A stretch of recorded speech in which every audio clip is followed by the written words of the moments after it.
Good morning, everyone. Welcome. Welcome to the Ontario Invasive Plant Council and BASF Canada. We are working together to present an overview on Habitat Aqua today for the control of invasive Phragmites over water. So we have, at this moment, over 100 people online. I think more will come in as the meeting gets started. Before I begin, I would like to acknowledge that we are all gathered here today from across traditional territories of Canada and North America, the First Nations, Métis, and Inuit people. I'd like to acknowledge the role of our Indigenous people as stewards of this land and to thank them for their teachings. I'd also like to just give a moment of thought to recognize the loss of so many lives.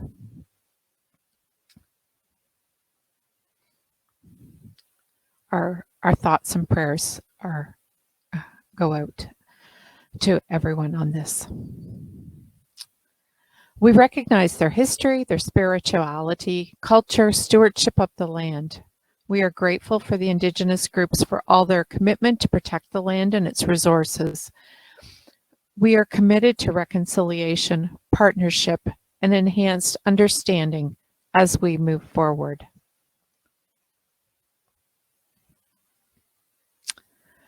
Okay, as we kick off today's meeting, a brief introduction to REMO for those of you who haven't joined us before on this platform.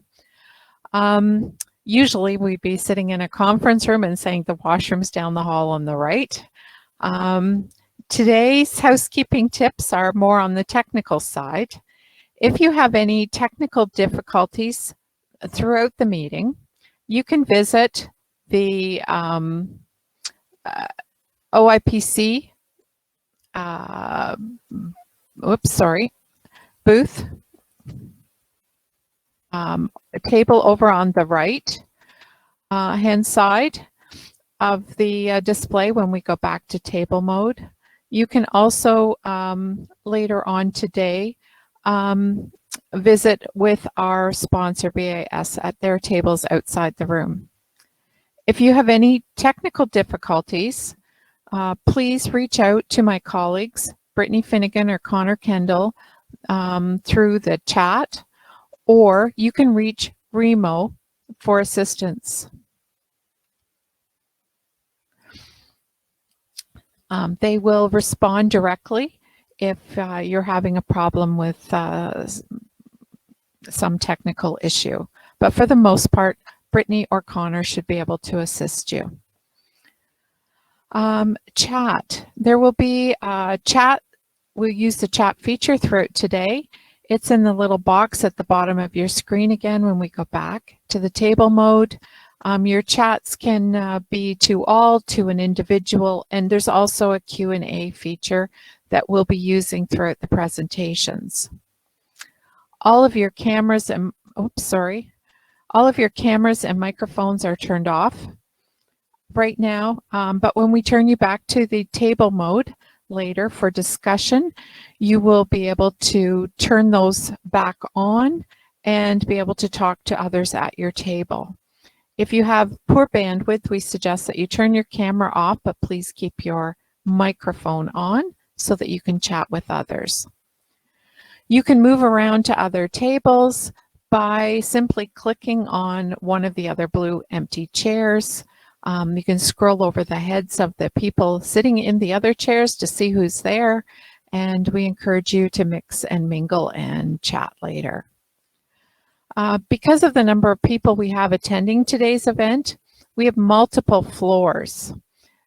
So these floors are all on the left-hand side of the screen. You'll see floor 1, 2, 3. Instead of clicking to another chair, you can go to a different floor to see who might be on that floor as well, and click into an empty blue seat. And while this sounds like a lot of info, the system is very intuitive And the first part of our meeting is in presentation mode. So you will have the access to the chat and Q&A features only during that first part of the session. So as we get started, I wondered if everyone could use the chat box on the right-hand side of your screen. I see Brittany's kicked it off along with Alan, David Hawk. If you could all say hello, where you're joining us from, and what organization you represent. Are you an independent landowner? Are you here representing a municipality or conservation authority? Just to help give us an idea of who's in attendance today. Hi, Dirk from Brampton. So we'll let that fill in, and that helps everyone get an idea of who's here. And we will move on, and I'll come back and take a look at that in a second. The OIPC is a collaborative serving as a forum to provide a coordinated action against invasive plants, which pose a substantial threat to Ontario's environment, economy, and society. Through research and development and knowledge sharing, we support on-the-ground initiatives to prevent, detect, and manage invasive plants throughout the province. Our board of directors and membership include representatives from federal and provincial government agencies, municipalities, First Nations, conservation authorities, agriculture, industry, and various non-government organizations. This network provides a valuable forum for a coordinated action. The Ontario Invasive Plant Council is also the Ontario chapter member of the Canadian Council on Invasive Species. We represent Ontario, and working together, we create a unified national voice to provide programs and information to support programs such as Clean Drain Dry, Don't Let It Loose. All of the provinces and territories are working together. We leverage our programs and learnings from other areas within Canada and work on national funding projects or nationally funded projects together. The OIPC has an extensive library of resources targeted for many different audiences. We have our Grow Me Instead program, which is targeted towards the horticulture industry and gardeners. We have our municipal plant invasive plant management strategy, which includes how to put together a strategy for municipality, conservation authority, etc. But that also leads into the clean equipment protocol. And we would welcome the opportunity to meet with you to understand how we might assist you in providing or creating a coordinated approach to invasive plant management that consider many different factors rather than just a one-off. We also have our best management practices guides, all available on our website for free. There are 24 currently and 6 new in 2021. We are able to research and write these documents due to the financial support of our partners. If there's a plant or a guide that you need, let's discuss and see if we can find a way to find funding to make it happen. Past funders include the City of Toronto, Regional Municipality of York, MECP, MNRF, and Canadian Wildlife Services. We're very grateful for their support and look forward to continuing to work with these partners. But as I said, we cannot produce these valuable documents without sponsors. So going back to who's here today, I see we have London. I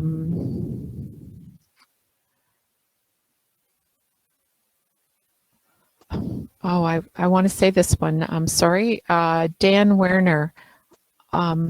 Owecken, Ontario, Clinton, Ontario, Toronto, Exeter, Medonte. Wow, all across the province. Wyoming, Ontario, Leamington. Oh, DFO, located in Halifax. Welcome. Leamington, Hamilton, Prince Edward County, Ajax, Lanark, Edmonton, Saskatoon. Wow. Essex. Well, we definitely have reached a very broad audience today. And I think that speaks to the need for information on this very hot topic. We are very pleased to work today with BASF to present an overview of their new product, Habitat Aqua, or recently approved product, I should say, Habitat Aqua, for the control of invasive Phragmites over water.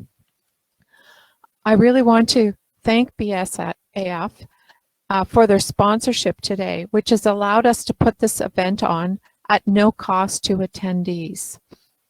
So please join me in giving BASF a round of applause.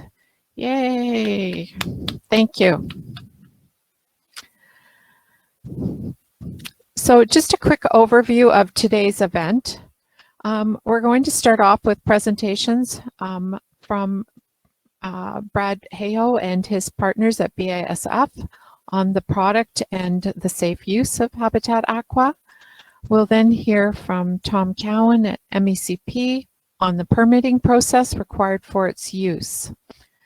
At that point, we will take a quick break. There will be a chance to refresh your coffee, a quick bio break, and please do come back and join us for roundtable discussions.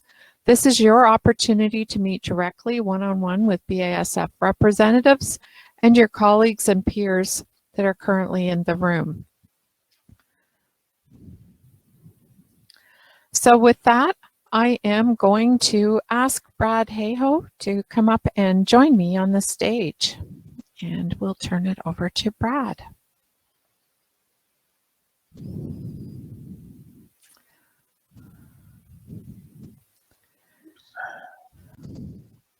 Good morning, Brad.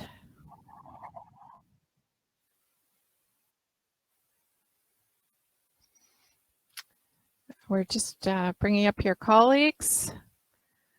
And with that, again, thank you for your sponsorship and thank you for your participation today. Greatly appreciated. And I will turn the stage over to you, Brad.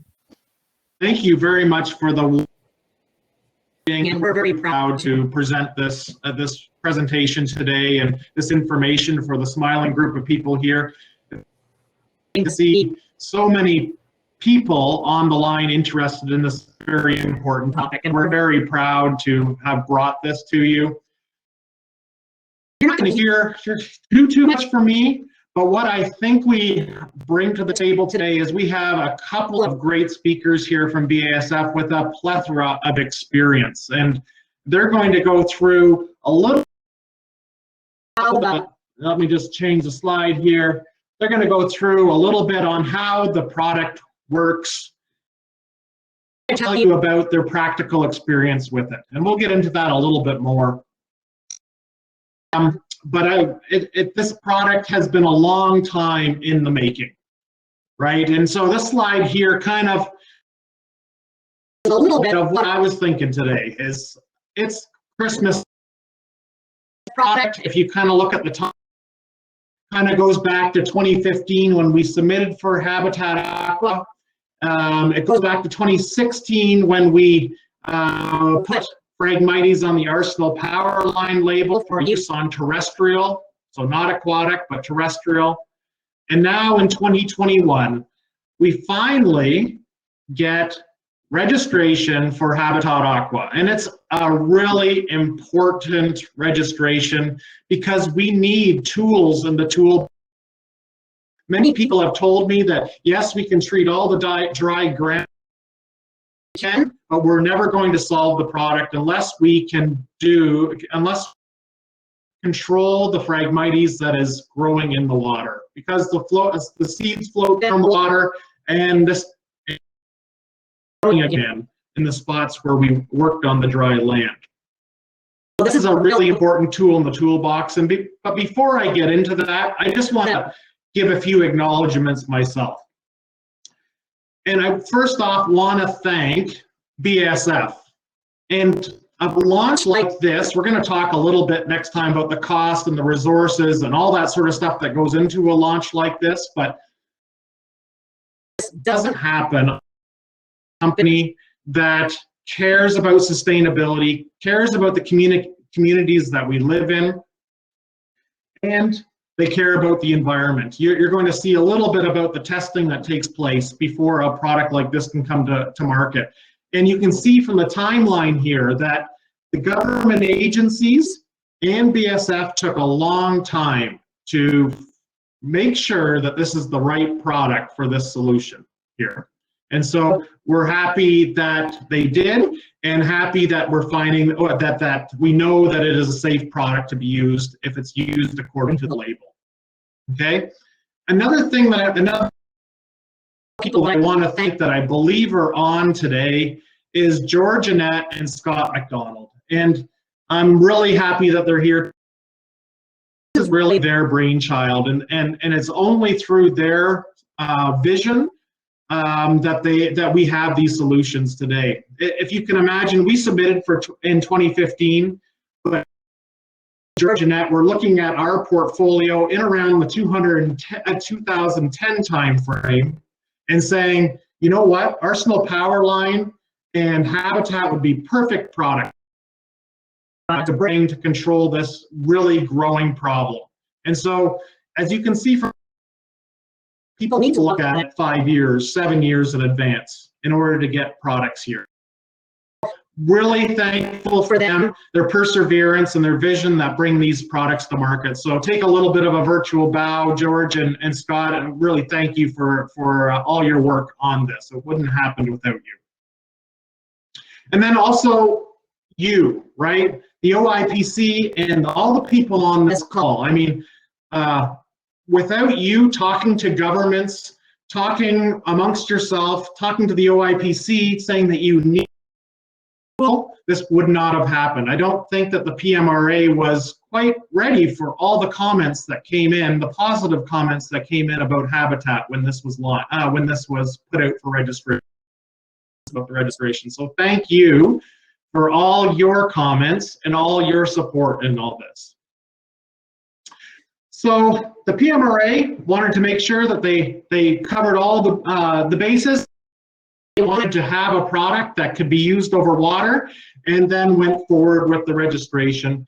And so as in the beginning of March, we got this very important registration with 3 invasive weeds. It's Spartina or cordgrass, which is mostly used out in the coastal areas of BC. We have flowering rush, which is a problem everywhere, but a lot in Alberta. And then we also have Phragmites. Now, within the last month, we also added knotweeds, because knotweeds are one of those invasive weeds that are hard. A lot of times they like wet feet, right? So they grow up in and around water. And so now we have knotweed on the label as well. Okay, there are a number of safeguards on the label. So this presentation today, I think this is a good thing to take home. You don't take this presentation as everything you need to know about how to apply this product. You need to read the label. That's the most important thing. The label is the law, and you need to abide by the label and the restrictions on the label. With any tool, the tool is a really good item to use, right? But there's always watch-outs that go along with the tool in the toolbox. I remember getting a hammer as a kid, and a hammer is a pretty basic tool, right? However, I don't think anybody gave me any instruction, and before you knew it, I had the hammer, after a really big swing, had the hammer claws kind of hitting my back of my head. So as with anything, we need to have, there's some watch-outs that go along, and you need to be careful on how you use it, okay? Dan, I see a question in there. This presentation will be recorded for your reference later on, okay? The other thing that's important to know, so there's only going to be licensed applicators that can use it. You also need to have a permit to use it over water. And so Tom Cowan's going to go over that, those restrictions and the process for that coming at the BSF presentations. There's also, because a Mazepure can affect crops, there's also restriction around how you can use habitat in around irrigation. Potable water as well, right? We don't want people, right after application, we don't want people drinking the water either, right? But there's no restriction at all on recreation uses or livestock consumption after the treatment, so you don't have to worry about that. But please, again, read the label. This here, I'm just going to spend a real short period of time on here because I think there's a number of people on the call here who aren't familiar with our regulatory system and the amount of testing and work that has to go on before we bring a product to market. You can kind of see it. Basically, there's 10 years of testing and documentation that needs to be put together in order to get to what we call the PMRA, which is Health Canada, who finally decides a product could come to market. In our case, it was longer just because the product was going over water, right? But you can kind of see it needs to go through all the different types of things that maybe a drug that you and I would take would go through. But plus, it also has to go through environmental testing as well, right? To make sure that what it does in the plant. And the PMRA does a really good job of assessing, first off, assessing whether a product is necessary, but also making sure that there's no health impacts that go along with the product if you use it to label the way that the label brings out. You can see here that it costs a significant amount of dollars. That's in US dollars, about $300 million. That was a couple of years ago. I'm sure the price has gone up since, along with everything else, but just gives you an idea. And also it tells you, we start off with 140,000 compounds and we come up with one, right? That one that fits all the different needs from a biology, a chemistry, and a toxicology point of view.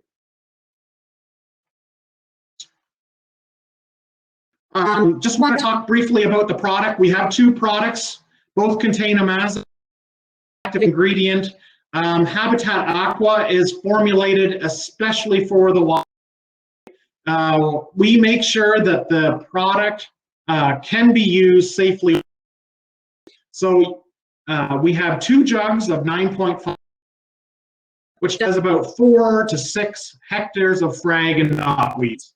And it does 6 of flowering rush, okay? So that's what we've come. I'd love to hear your feedback, maybe during the season, to see if that's maybe too big.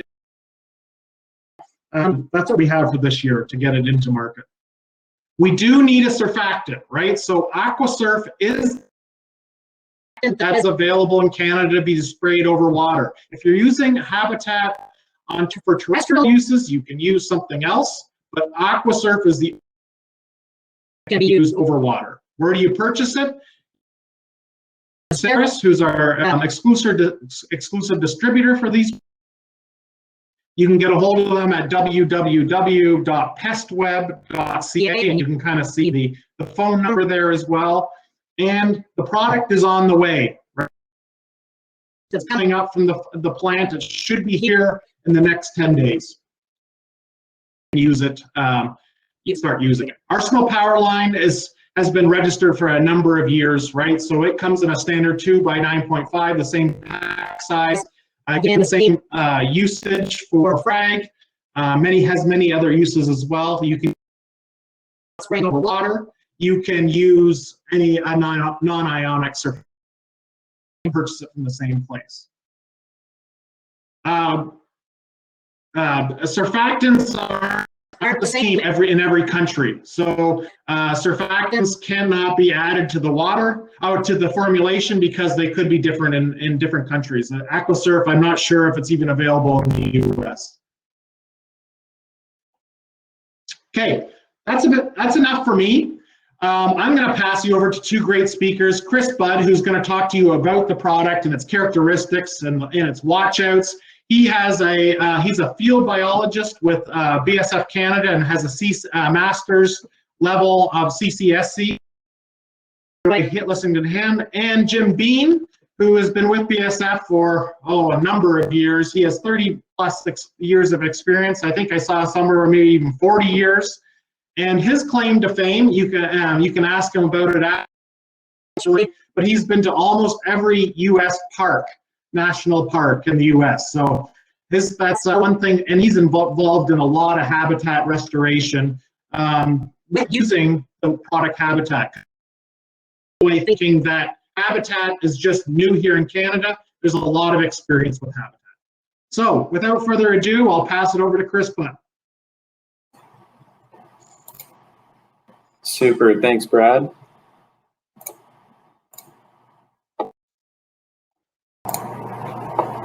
And can you guys see that okay? Oh, there we go. Yeah, but it's not in presentation mode yet. Perfect. Should be good now. Awesome. All right. Well, good morning, everyone. Super happy to be here and talk to you all about some more of the technical aspects of Habitat Aqua. And yeah, we're all really familiar with Phragmites and how much of an issue it is. But where I wanted to start us off in talking about Habitat Aqua is key aspects of its biology that go into its management and why it's so difficult to manage, etc. First and foremost, we're dealing with a perennial weed species here, of course, right? So the trick is that it becomes established and it just continues to grow, whereas annual weed species, they're much easier in general because we don't have this continual biomass accumulation.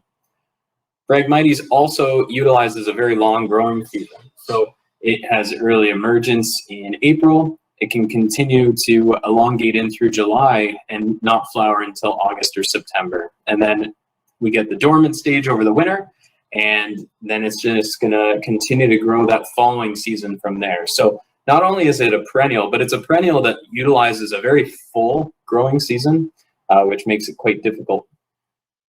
The other thing is its reproduction. So it's able to reproduce via seeds, stolons, and of course the rhizomes, which I think many of us often think about the rhizomes. And there's a photo I stole actually that really emphasizes the rhizomes. That is a massive amount of plant biomass that all needs to be dealt with if we are to control that infestation, right? And so this is a major part of what makes it difficult to control Phragmites. Other things are the plants can be tall, up to 5 meters in height. They grow in very thick densities. And overall, what this really means is it is a very strong competitor. It's able to outcompete for sun, water, and nutrients. And so you put all this together, and that's why it's so successful as an invasive species and so difficult to manage with any sort of one-hit wonder. With that, I want to talk about the overall management techniques, and the OIPC has a wonderful document, the best management practices on Phragmites, that really gets into a lot of this. And when we're talking about management techniques, I often like to use the language of modes of effective action. Now, this is often used in the chemistry world, but I truly feel that when we're talking about management techniques, we're talking about modes of effective action. And there's so many that we can utilize today, as well as this new one being Habitat Aqua over water. So herbicide application, I have been great here because this is applicable for on land as well as now over water use. And the other one that can be used for both on land or over water use is the selective cutting or spading. So those are our two techniques as of today that can be done both on land and over water. Flooding can only be applicable for an overwater situation. And then the last three here, prescribed burning, mulching, or cultural control, these methods could all be only done on land. But overall, these are just some of the key effective modes of action for Phragmites management that I think all need to be utilized in their own way as you determine your plan appropriately. Try to capture as many effective management techniques as you can to increase your best chance at taking down this infestation. For using Habitat Aqua, right away it's a restricted use label. So not just anyone can go out and use this. This may only be applied by certified aquatic applicators. And the use of the product can only be done in authorized areas. And so that has to be done in accordance with the Aquatic Invasive Species regulations, and then also other provincial authorizations that we'll hear more about later as well. The active ingredient and mode of action, so imazapyr, it's a group 2 ALS inhibitor. This is a well-known AI. It's been utilized for many years. And so what's unique though is that here we have an imazapyr herbicide that is specially developed for overwater use. So as Brad mentioned, it's taken many years of development to register, but that's all because of this special formulation that allows us to use it over water. It is a 240 gram concentrate solution as well, similar to what you would see as Arsenal Powerline, but it's not the same formulation. The use rate for Phragmites, as Brad mentioned, so we'd be looking at 3 to 4.68 liters per hectare. And to put this into a bit of perspective, so the glyphosate-based products that need to be used on land only, our low to high rate here would be 34 to 74% less grams active ingredient that goes out into the environment versus some of those other products. And as Brad mentioned, you must use the surfactant, and that's AquaSurf non-ionic spray adjuvant for the overwater use. The on-land use, other non-ionics could be done, but we're really focusing for today's presentation on the overwater use. Once again, specifically designed for use over water, and its rate is the 0.25% volume per volume.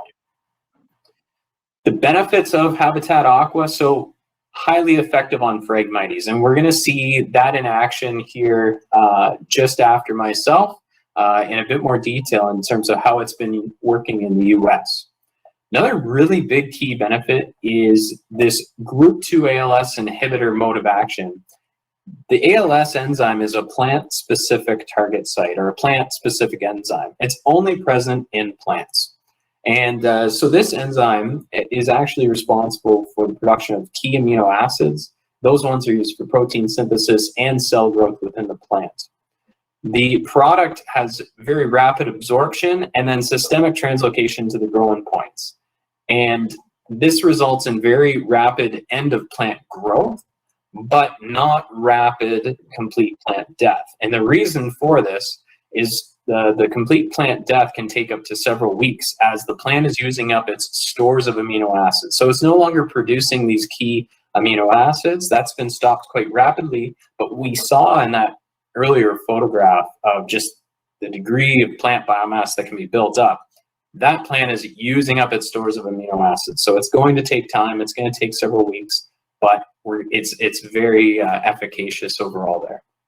What's really exciting here is it's very safe toxicological profile. And so it has a very low toxicity to mammals, fish, birds, and invertebrates. It does not bioaccumulate within organisms. And to put it in perspective, the oral LD50 is something many people are familiar with here. And so it's actually, its LD50 would be greater than 5,000 milligrams per kg. And that actually works out to be safer than table salt. So really, it takes less salt to have a toxic effect than it would for this product. The degradation mechanisms, so for product that has landed on soil, it would then be broken down in the environment via microbial metabolism. And then in the water, it's actually broken down by photodegradation. So this is where the sunlight actually degrades the product. And in water, it's very rapid. It's anywhere from half a day to a 5-day half-life being broken down. And as Brad had mentioned, there are no restrictions on recreational water use or livestock water use in areas with Habitat Aqua treatment.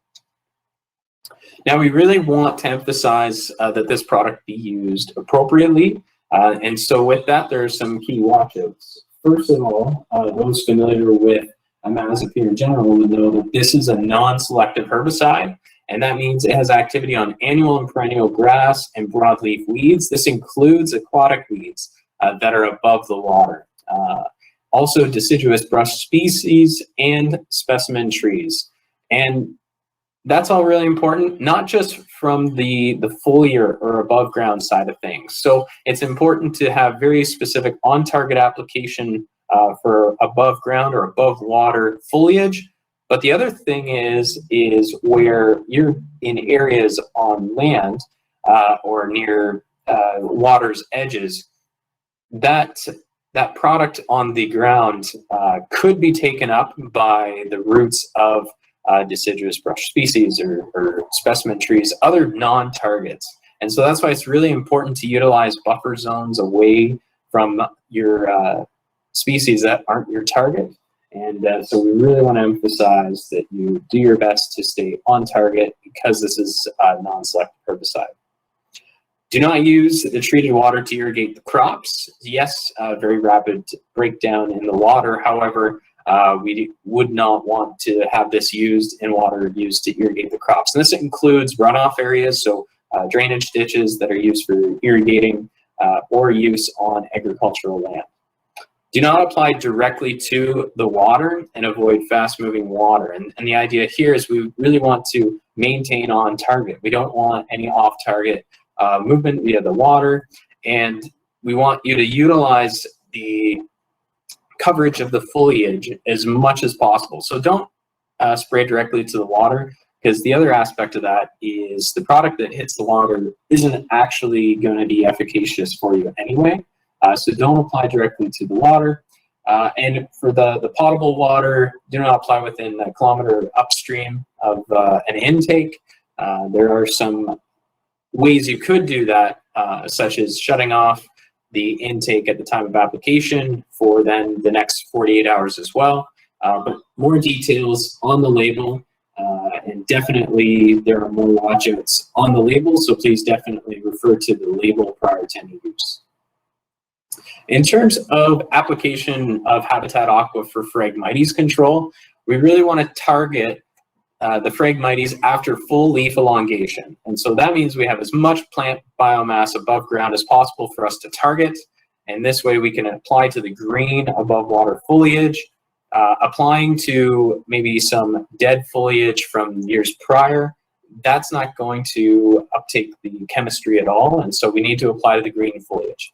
If you're in an area where there's an awful lot of dead old foliage, that may need to be cut down, allow new green foliage to come up about 1.5 meters and then apply, but it can only be absorbed by the green foliage above the water. And we really want to ensure thorough coverage while avoiding any sort of runoff. And so you cover until before the point in which you'll have droplets begin to run off the leaves. That would be excessive, and then that would be running off. We want this product to be selectively and calibrated applications to be done, and that can be done via several ways on the label. So low volume directed applications, that would be weed wick applications. So this isn't glove wiping. You're not allowed to throw on a glove and grab a sponge and go about it that way. No, you need to use like a proper weed wick tool as shown on the screen. But better yet, broad or more effective yet, would be broadcast applications, so from ground equipment, watercraft, or aerial. And there's water volume minimums that you need to meet per hectare for the aerial, or you can have 100 to 550 liters per hectare for the other application uses. Certified applicators are trained in making calibrated applications, accurate and calibrated applications. So be rest assured of that. And we want to avoid any sort of wash off of the foliage, so water washing up onto the treated foliage. We want to avoid that within an hour after application, just to get as much uptake of the product as possible. And the re-entry interval is excellent. So once the foliage is dry, people may re-enter the treated area actually, and we're restricted to only one application per year. And I was asked to just quickly go through an example of how someone would do a calibration on the ground equipment. And so that's just to show, or this is to show that there are ways that we calibrate this equipment, that it's not, we throw some product in a tank and you get spraying. Like, this is very calibrated selective use. And a very effective way is, first, measure out a target area. Ideally, you'd do 100 square meters, so 25 meters by 4 meters, and ideally on a wall of Phragmites, because that's the foliage that you're going to be covering. So ideally, you'd have that.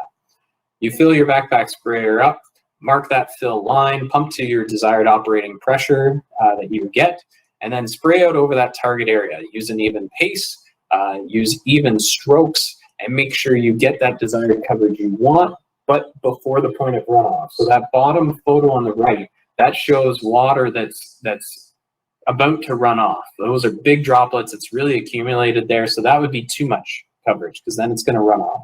So nice, steady, even strokes. And now, after you've completed covering that marked out area, measure the amount of water you need to refill the sprayer. And that amount that you need to refill ends up being your output per 100 square meters, or think of it as your output per 1/100th of a hectare, 1%. So an example here is, if you needed to add 2.5 liters to refill your sprayer, then 2.5 liters times 100 to get up to a whole hectare means you are putting out 250 liters over a hectare with that particular sprayer. And then in terms of a mixing example, so you have your backpack sprayer, you know its output in this case is 250 liters a hectare. It's a 4-gallon unit or 15-liter tank that you have. You have your Habitat Aqua rate range. We're going to target the 3 in this example, liter per hectare rate. And then, of course, don't forget to add the AquaSurf adjuvant. So how much area does that one full tank cover? Well, we take our tank capacity of 15 liters divided by our sprayer output, and that gives us a tank will cover 0.06 of a hectare. And in knowing this, now we know exactly how much Habitat Aqua to safely add to the tank. And so we take our coverage area of 0.06 hectare times our rate of Habitat Aqua that we're using, so 3 liters a hectare, to give us 180 mils needed to be added to the tank. And don't forget the AquaSurf non-ionic surfactant. And so that is based on a 0.2% or 0.25% volume per volume use. And so we take 2.5% times by the, so that's actually a 0.0025 calculation, times by that 15 liters, ends up being 37.5 mils of the AquaSurf non-ionic to add as well. And so that's what applicators are doing to ensure appropriate and accurate applications of Habitat Aqua. Some application considerations. So remember, Phragmites is very dense. This will require multiple seasons of application for complete control. The large areas, maybe treat perimeter areas first and work inward in selective years. This allows competing vegetation to begin to establish in those treated areas in next years, and monitor the treated areas to determine the best follow-up management. And not everywhere is going to be the same idea for follow-up management. So work together to determine that. And the detection of the 2nd or 3rd generation seedlings is very important to take care of, to then allow natural vegetation to reestablish. And also, please utilize this as just one effective part of an overall integrated management strategy. So the key takeaways from myself before I pass it off. So use of Habitat Aqua can only be done by certified applicators, and the appropriate authorization needs to be received first. Habitat Aqua translocates to the growing plants, including that massive rhizome structure of the plant. Habitat Aqua is very safe to mammals, birds, fish, and vertebrates.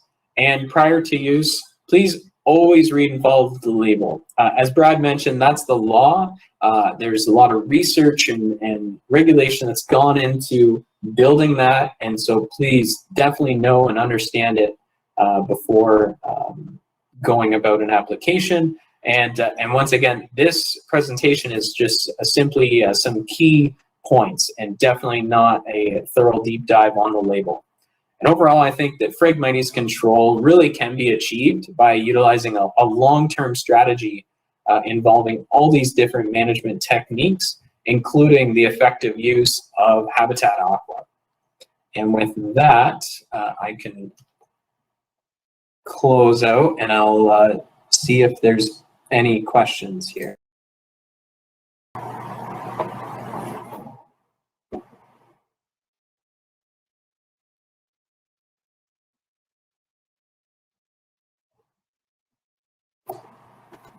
So is it safe for reptiles and amphibians? And so that question, I think we're okay as well.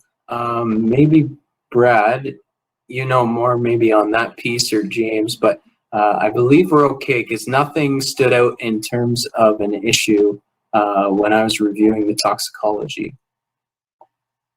No, I think the reptiles would be part of the invertebrates, and there's nothing that's on the label as a watch out for them. So that to me means that they've looked at it and assessed the risk as low. Could you please explain what is a group 2? What does this specific mode of action mean for how things happen within the plant itself? So the ALS inhibitor, basically, that enzyme, as mentioned, it is key for the production of certain amino acids that are used for protein synthesis and cell growth within the plant. And so by us inhibiting that enzyme, what you have then is no longer the production of those amino acids to contribute to the protein synthesis and cell growth. So the plant can no longer continue to grow.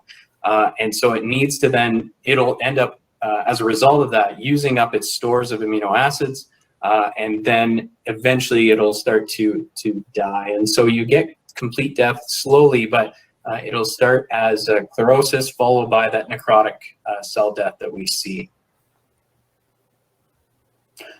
Concerning, does this include water taken from wells or only if directly drawn through a pipe? So the potable water, that's only direct intakes for the potable water.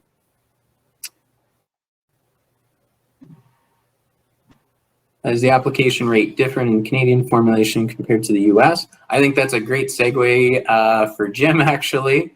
So I won't take that. And do you need an aquatic license to purchase the product or just supply it? Brad's got that. Am I missing anything else, Brad, or are we good to pass it to Jim? Wondering if there was a solution percentage that could be used because there's variable outputs on the nozzles when they spray over water.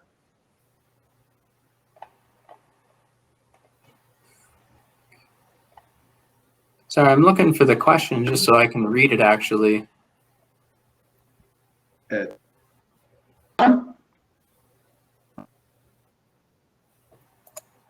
I can read it to you if you'd like.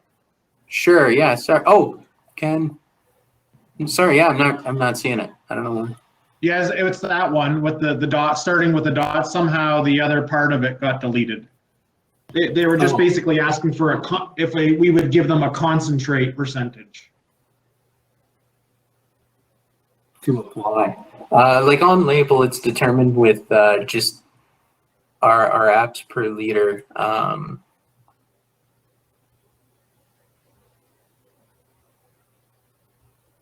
Maybe we'll take that one offline, Brad. We'll get back to it. Yeah. I think that's it. Okay. Yeah, I don't want to take up too much of Jim's time, and we have the time at the end as well to go over more. So.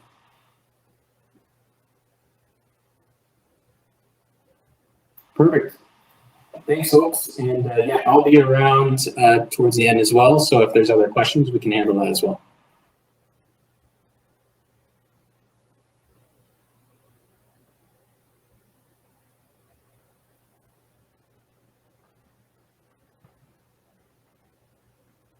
Brad, can you hear me? I can. Go ahead, Jim. Okay. Well, thank you. Appreciate the opportunity to be here today, everyone. I'm Jim Bean. I'm Strategic Accounts Manager. I live in Raleigh, North Carolina, but I cover the entire U.S. And have had the pleasure of working with some of my Canadian counterparts over the last few years as you started working with the Mazapir. Just a little history about myself. I have worked in vegetation management for 41 years, so from the day I was born. And I have worked 30 plus years with BASF. And I actually began working with the Mazapir before my employment with BSF back in 1984. And one of my roles in the US is I work all markets, but I spend a lot of time working across the US focused on the invasive weed control management market. For your information, I have been involved in treating tens of thousands of acres of Phragmites in the US. And I do live in Cary, North Carolina, which is just outside of Raleigh. So one of the pleasures of working with BSF is I've had the opportunity to be involved in many projects around the U.S. Phragmites specifically, I've worked extensively in the Chesapeake Bay. We've worked in the San Francisco Bay, worked in Mobile Bay down the southern part of the U.S. And then also a lot of work in the lake states, Michigan, Minnesota, Pennsylvania, Ohio, Indiana, controlling specifically Phragmites.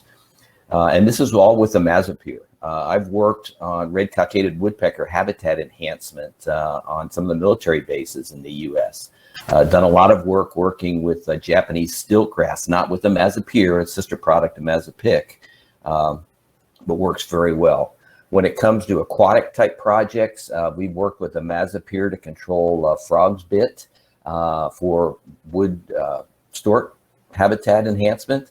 And one of the things I really enjoy doing on the East Coast of the U.S. is that we've done a lot of work with Habitat, which is the U.S. formulation, to control an invasive weed called beach vitex, which does inhibit the nesting sites of loggerhead sea turtles.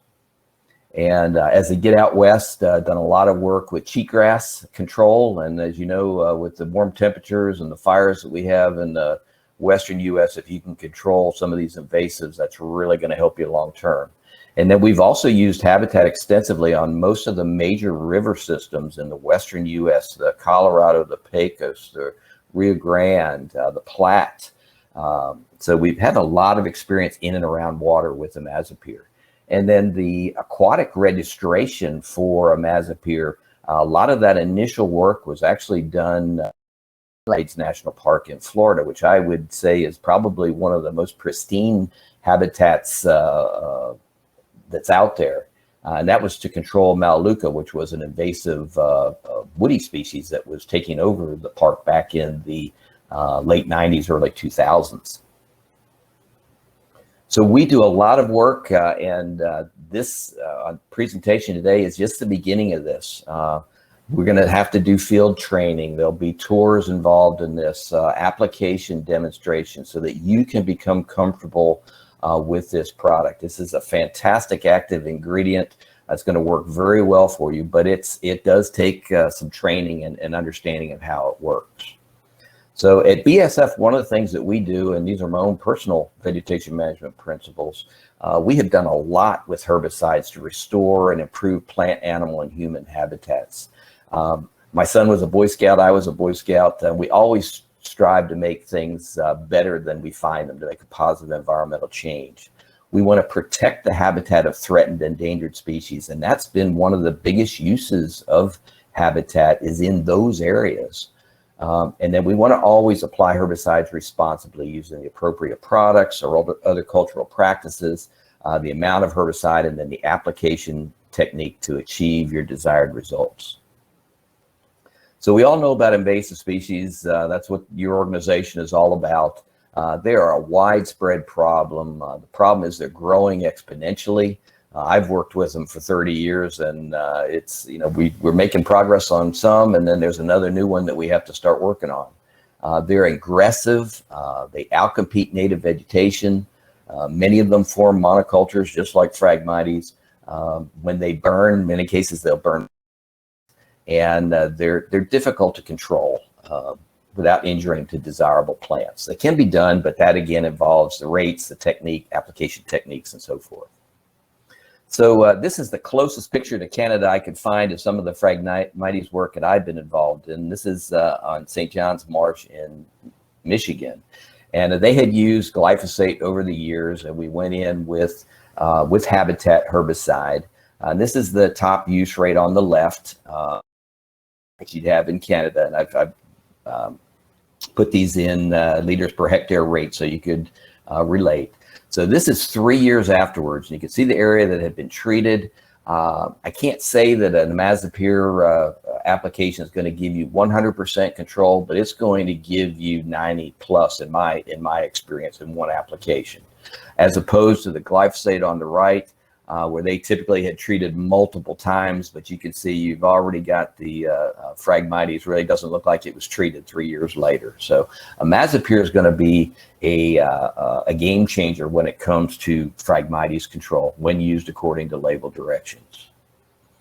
These are some more recent pictures. This is U.S. National Park Service land on Cape Hatteras National Seashore. This is a Bodie Island lighthouse. I actually was able to go up in the lighthouse and take some of these pictures of this area that was treated. This was treated a couple years ago for Phragmites. So you can see here, this is an untreated buffer here on the left. You can see a little down further where we've got the control of the Phragmites. And, you know, some of these application techniques, you want to leave buffers around desirable plants, but you can be very, very accurate with your applications. Here's just an aerial shot so you can see the Phragmite area that was treated. And one of the things to point out when to talk about desirable species, you know, Phragmites is so thick and it's so tall that if you go in and spray that, in many cases, you're not going to get any product on some of these desirable plants. So you will actually tend to release many of them. Now, you'll see some damage on some that gets some herbicide on them, but for the most part, you will leave some of the natives there. So it's not going to be complete bare ground after one of these applications. This is just another shot from the side. And again, you can see the area that they did not treat here in the foreground, and then the treatment area in the left. And you can see some of those natives have come through that Phragmites.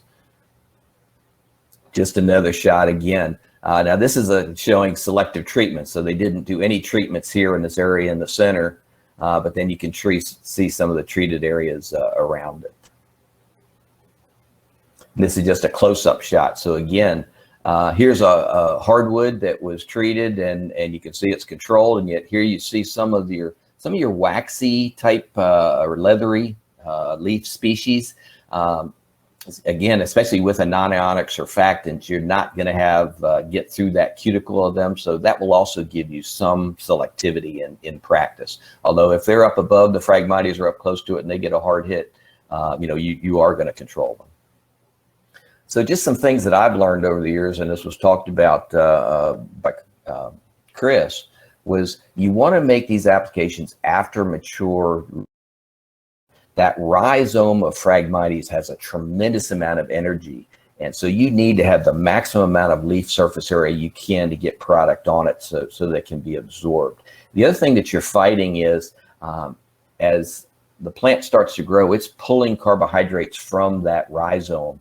And so if you make an application too early, you're actually fighting nature there. Or if you can wait a little while longer, then the natural plant is going from translocation from the leaves down to the root system to that rhizome. And that's why you're going to get more effective control.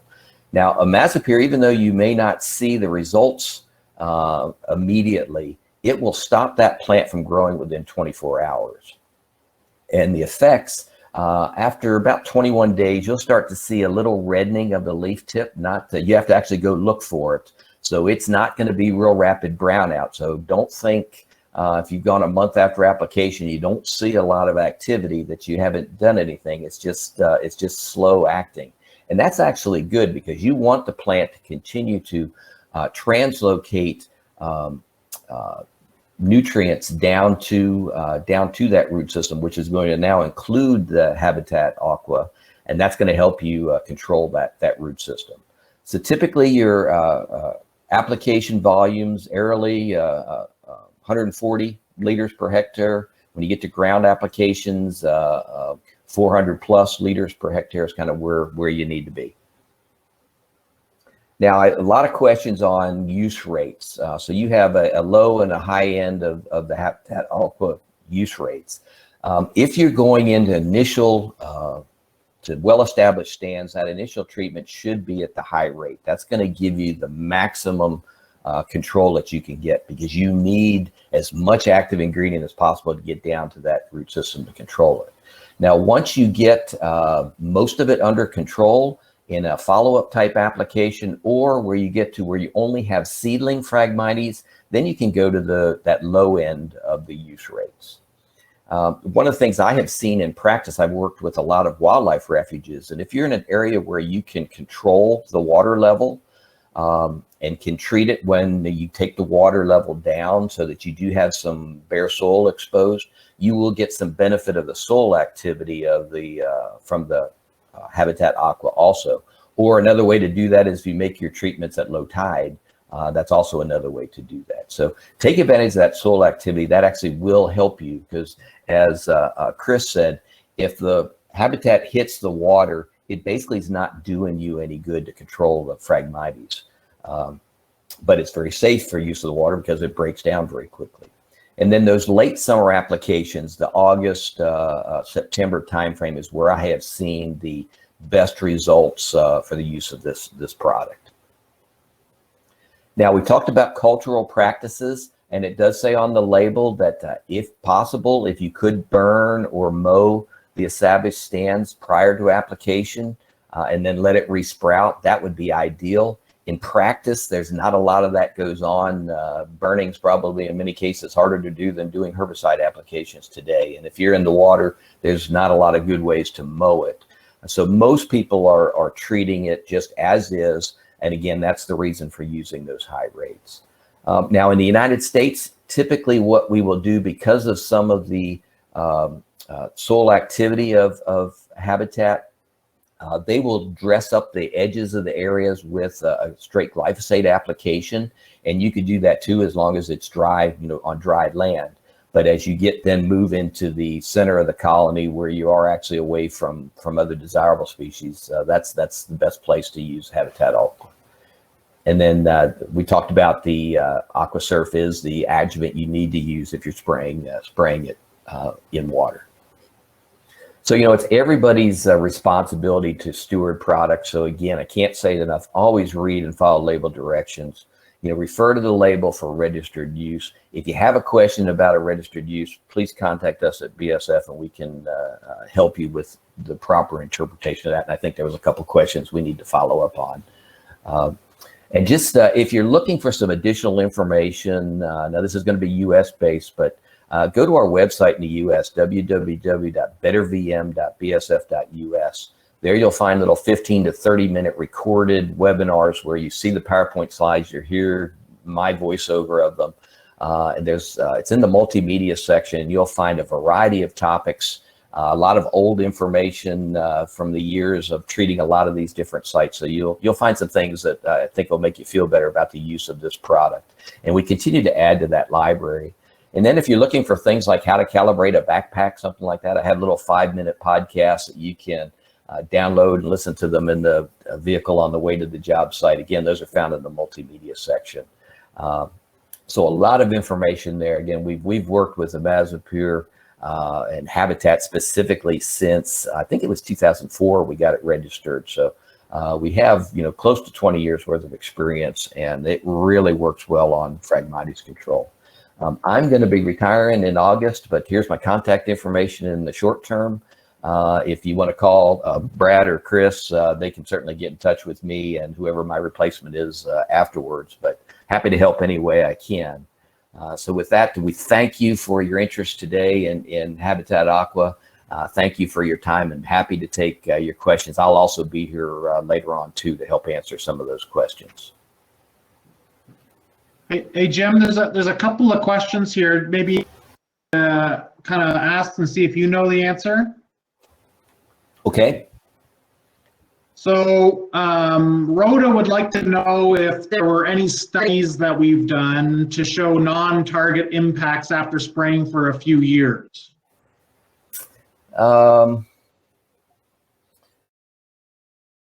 Yes, I'm sure there are. Are they readily available? I think those are internal type studies. I can't speak to one specifically, but I do know there are many agencies around the U.S.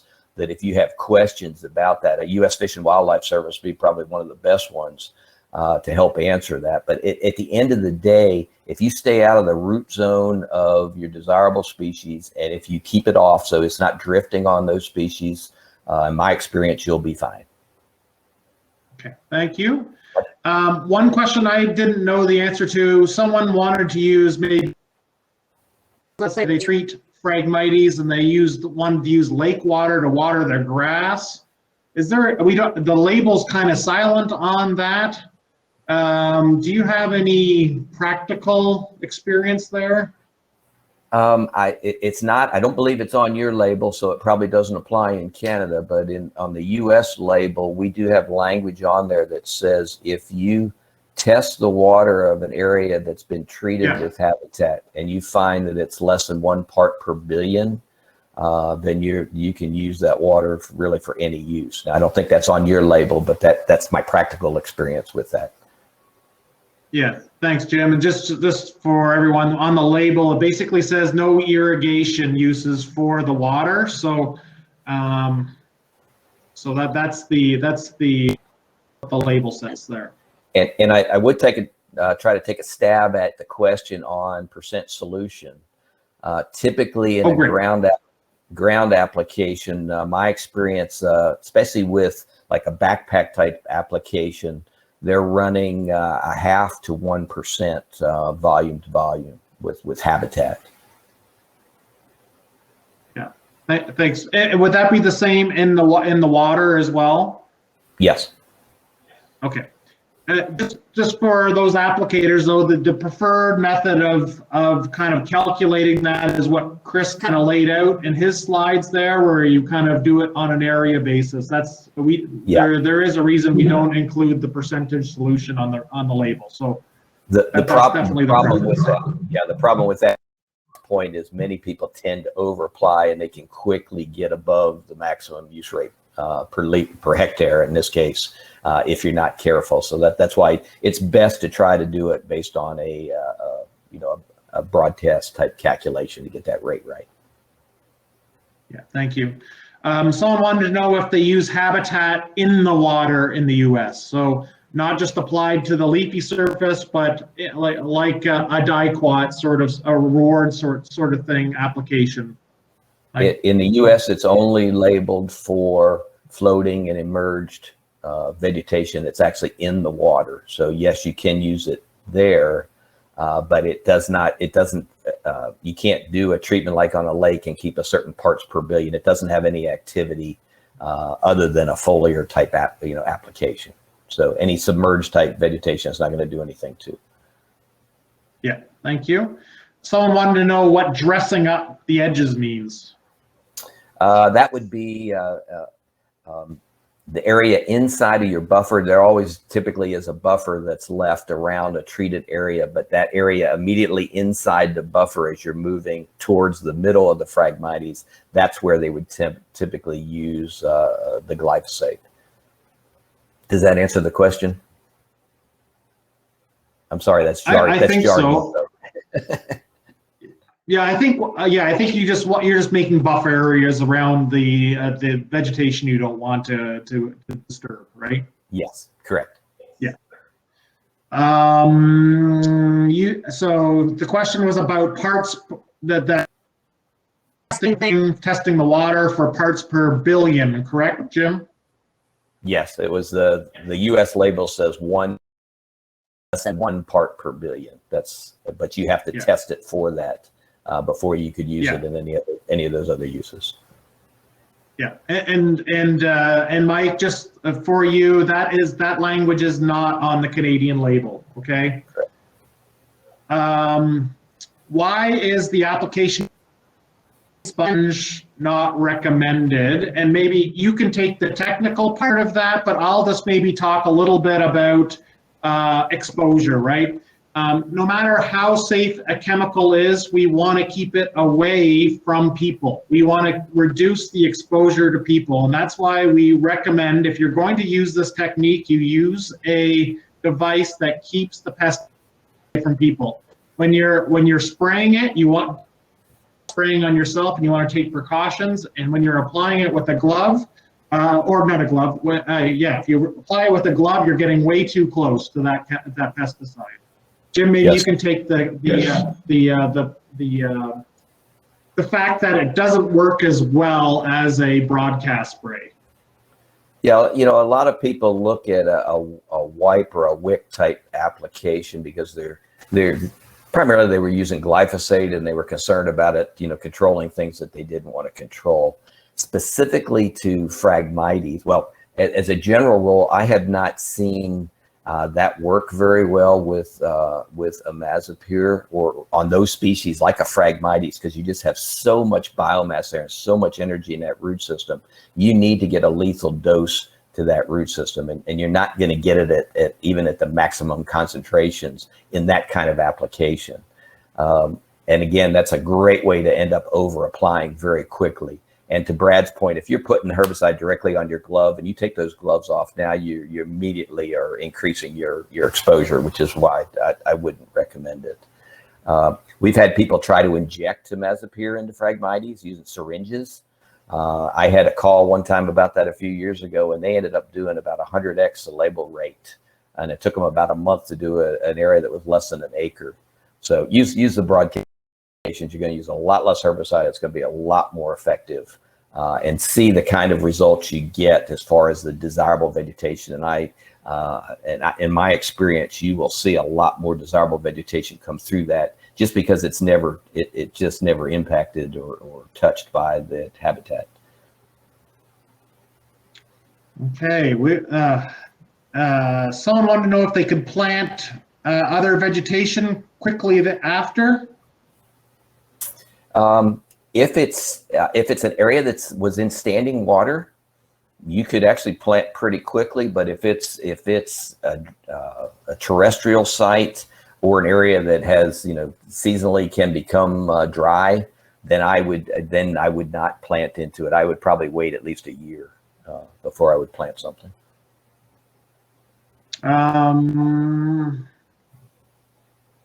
Some of these questions in here need to be read with the label. So I'm not going to, if you can read the label and learn these things, we're not going to answer those questions today, but some of the ones that are more gray in nature, I will answer. Is there another way, since it takes so long for the plant to do uptake of the chemistry, is there another way to tell if you got good control? You will, about a month after application, visually, like if you flew it, you know, or flew over it with a drone and took pictures of it, you would see enough discoloration. If it's an aerial application, invariably you're going to have a skip or two, you know, a little swath between or area between swaths with maybe they missed, and that's going to be bright green, and you'll be able to, if you compare the treated area to that, you'll see a difference. It's not going to be chocolatey brown, but it will be, it's a reddening of the leaf and turns to more of a yellow tinge to it. But that's really the only way. Thank you. Just one more, maybe you could go offline there. What are the important precautions you would offer when treating drainage ditches? And the reason I switched to Chris is because that's on right, so you're on mute. Yeah, the precautions there. So the biggest one is knowing those drainage ditches are utilized for irrigation. They shouldn't be utilized for potable water, but also check off box that doesn't apply. But otherwise, Habitat Aqua is actually a really great fit for drainage ditches, so long as your permit allows. That whole process. I think that's actually kind of a good segue here too, in a lot of ways, because it'll all come back to what are you allowed to do with the application. But as long as it's not being used for irrigation or potable, then other than your permit side of things, I don't see why not. And just, I see one last quick question, and yes, you cannot apply more than once per year. It's just use once per year. Brad, I think we have a lot of great questions and discussion, and I can see that they continue to feed into the Q&A here. I'm wondering if we could shift gears slightly here, bring Tom in to present the permitting process, and then rather than sending everyone immediately back to the round tables, we regroup again. That will allow you to go through the questions while Tom's presenting and address any specific issues that are still left open before we send everyone back to the round tables. Is that okay with everybody? Sounds great. Okay, so if you could go through the questions there and reorganize, and we'll give you a few minutes to speak again at the end to address any of them with the whole group, and then we'll go to the one-on-one. Okay, I want to thank Jim, Chris, and Brad. Great presentation and obviously a lot of interest and discussion.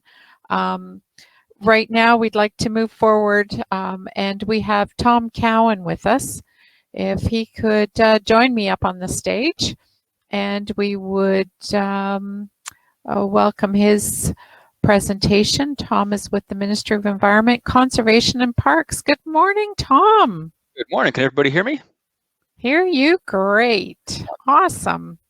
I will just disappear here and you can bring up your slides.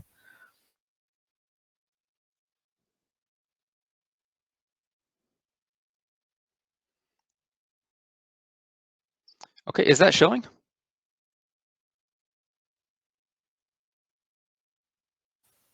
Not yet. Not yet, okay.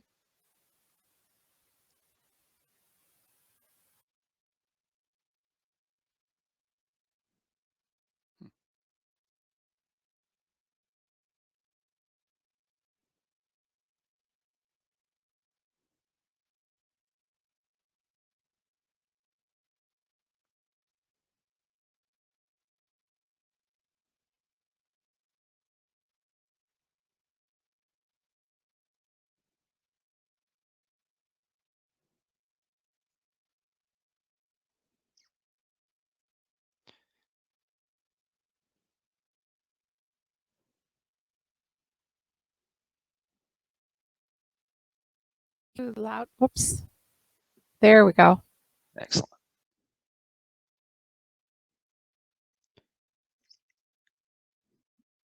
Okay, so just let me know if the slides don't advance, but just take it from here. My name is Tom Cowan. I'm with the Ontario Ministry of the Environment, Conservation and Parks. I work out of the London area office, and I'm in charge of the Southwest region for all pesticide issues. So for today, what I'm going to do is go over the aquatic applications for Phragmites control and the permit requirements, and just briefly talk about some of the licensing requirements as well. One of the things that we've been doing for a long time is doing permits for submergent weed control. So this is our first sort of venue into the emergent weed control, and especially for Phragmites. Phragmites control has been happening on land for a while, and there's a lot of excitement, I guess, around the use of it for aquatic control, because that is sort of the missing piece that we have for the control programs. So for today, I'm going to go over some of the nitty-gritties with the permits and the licensing, and just sort of go over how to fill the permit application out, what's needed on that permit application. Just because when we get a lot of these for the first time, people don't quite understand what we're looking for. And if I can just help make that a little bit easier, it'll help reduce our turnaround time and the amount of time we're going back and forth asking for things. Now that said, because this is sort of new for us as well, it's an active ingredient that we haven't provided permits for in the past, we might be asking a little more questions and going a little bit more back and forth with you than we have for our previous type of permits, like for example, the use of diquat for submergent applications. We do have a lot of experience with the use of diquat, so we're rather comfortable with our permits and how we're going to be reviewing those. This might be a little bit different. So once we get better handle on it, we'll be able to move our permits a little bit faster. So my purpose here is to try and get you as much information as possible to reduce the turnaround times and reduce our back and forth. Notice there's a lot of people from across the province and even some colleagues from Saskatchewan and DFO. So hopefully some of this information will be useful to you as well. So I'm just going to go over quickly why you need a permit, what licenses you're going to be needing to apply the pesticide. Now, there are exemptions from licenses and permits, and when I had a look over the label, it does say permits may be required. So there are some situations where you may find yourself in a location where a license and a permit is not needed. I'm going to go over that quickly. The big thing I want to talk about is how to fill out the permit application form and the additional documents you're going to need for us to do our review. The submission process is pretty simple these days. Snail mail is, we don't use that much anymore, but we will still accept them that way too. And then I want to go over what we'll do once we get the permit, our review process, and what you can do once you receive your permit. And then a bit of stuff about other legislation that you're going to have to keep into mind while you're doing this work and applying for the permit. So to get moving here, why is a permit needed? Majority of the reason for this is a legislative requirement. So the federal government looks after the registration of the pesticides, and for us in the province, sort of we get to determine the use restrictions for it. And part of the use restriction for water, because pesticides used in water can be, it's a little more risky than using them on land, we do require permits for aquatic exterminations. For all aquatic exterminations, a permit is required unless you are exempt. And just as an asterisk there, there's no cost associated with these permit applications, so we're not going to be charging you money. Unlike some of the other permitting process in the province, we don't charge cash for pesticide permits. The other reason for this is environmental protection, right? So we just want to prevent any kind of arbitrary use. We want to make sure that the areas that are being treated are the areas that need to be treated. We want to make sure that invasive species can be controlled, but not impact species at risk.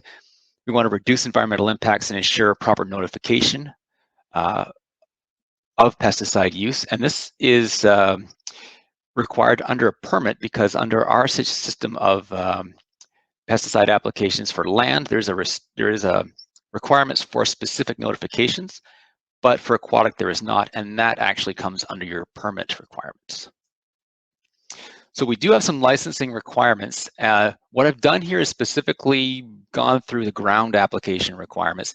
If you're an aerial applicator, the aerial application license will cover you for aquatic herbicide use. But if you are going to apply by land, you will need the aquatic vegetation license. Licenses work similar to like driver's licenses and things like that. You're going to need a specific license to do specific work. They give you the authority to do the work. So in this particular case, the aquatic herbicide license gives you the authority to apply pesticides to water. Landscape license gives you the authority to apply pesticides to land. There are restrictions for these licenses. Sometimes to do exterminations, you might require 2 different licenses depending on where you're applying the product. So when you're getting these licenses, they're administered by the Ontario Pesticide Training and Certification. And if you just Google that, you will find them. They're through Ridgetown College. These tests, the self-study course is done. They give you the books. You can, I'm not sure for the aquatic herbicides, but for other license requirements, they do have people who run courses to help.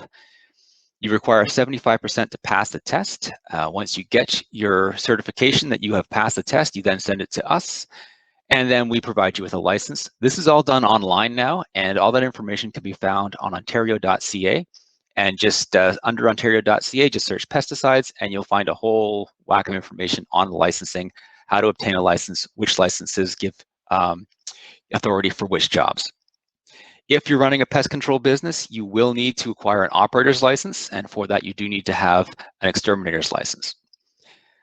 Now, if you're a municipality or a private landowner or someone who is hiring an exterminator to do the work, it might be a good idea to ensure that person has the proper licenses to do the job. So for example, just ask them if they have their operator's license and they have the person who's applying the pesticide if they are a licensed exterminator for aquatic vegetation. Now, there are some exemptions from licenses and permits.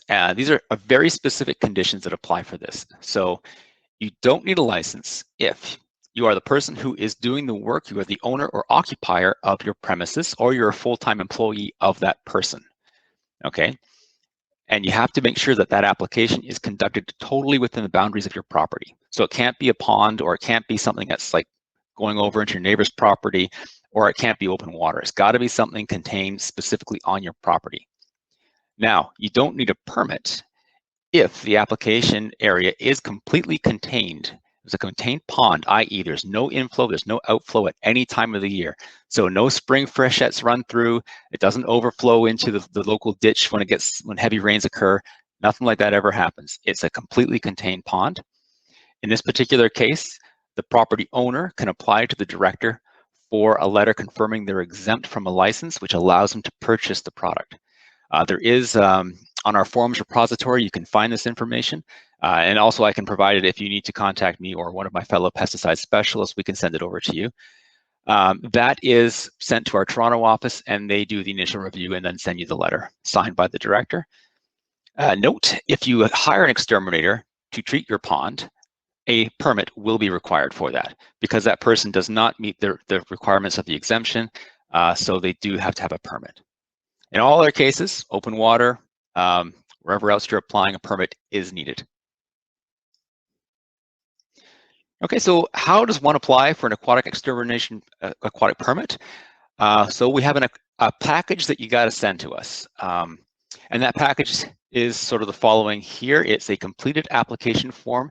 This has to be signed by the exterminator. The reason for that is the package you're sending to us is a legal document, and it's telling us what you plan to do and the steps you're going to take to ensure environmental protection and legislation is followed. We need the exterminator to sign that because he's the person responsible. The permit will be issued to the exterminator, and that person will then be required to follow the directions of the permit. We're also going to want proof of water lot ownership and permission from the water lot owner.